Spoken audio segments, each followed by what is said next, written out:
जय जिनेंद्र मित्रों। गत वर्ष 2019 में एक ऐसी घटना हुई जिसने सारे जैन समाज को स्तब्ध कर दिया। यह घटना जितनी हृदय विदारक थी उतनी ही जैन धर्म की तपस्या को गौरवान्वित करने वाली थी।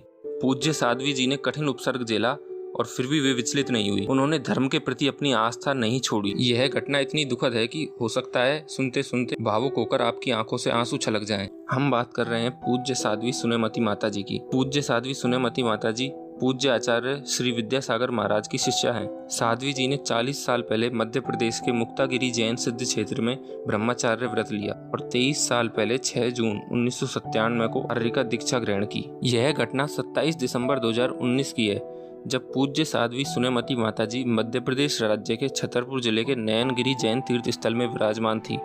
संध्या के समय पूज्य साध्वी जी सामायिक करने के लिए चटाई पर बैठी। चूंकि वह दिसंबर का महीना था और नयनगिरी तीर्थ स्थल पर ज्यादा पेड़ पौधे और तालाब होने के कारण सर्दी बहुत पड़ रही थी, तो साध्वी जी ने चटाई को अपने चारों ओर लपेट लिया ताकि उन्हें सामायिक व स्वाध्याय करने में बिल्कुल बाधा ना हो। चूंकि वहाँ सर्दी बहुत पड़ रही थी तो ठंडी हवा को अंदर आने से रोकने के लिए खिड़कियों पर पर्दे लगाए हुए थे।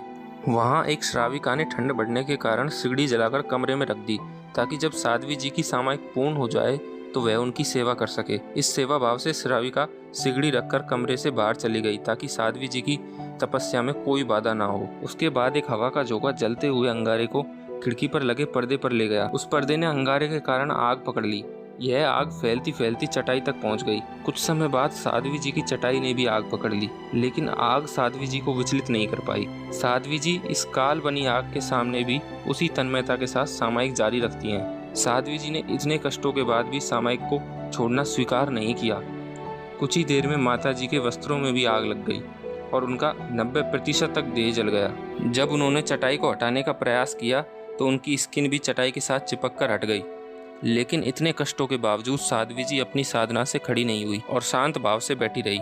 जब धुआं उठता हुआ कमरे से बाहर गया और श्रावक श्राविका धुआं देखकर माता जी के कमरे में गए तो उन्होंने साध्वी जी को जलते हुए देखा।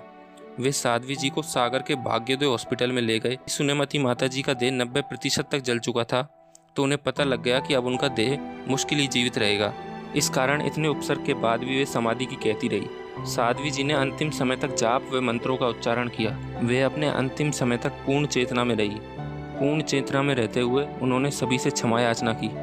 लगभग 30 घंटे बाद मंत्रों व जाप का उच्चारण करते हुए उन्होंने अपने देह का त्याग किया। देखा मित्रों, इतने कष्टों व उपसर्गों के बावजूद साध्वी जी ने अपनी साधना को नहीं छोड़ा। उन्होंने प्रभु की साधना व अपने प्राणों में साधना का चयन किया। धन्य है पूज्य साध्वी सुनेमती माता जी, धन्य है जैन धर्म।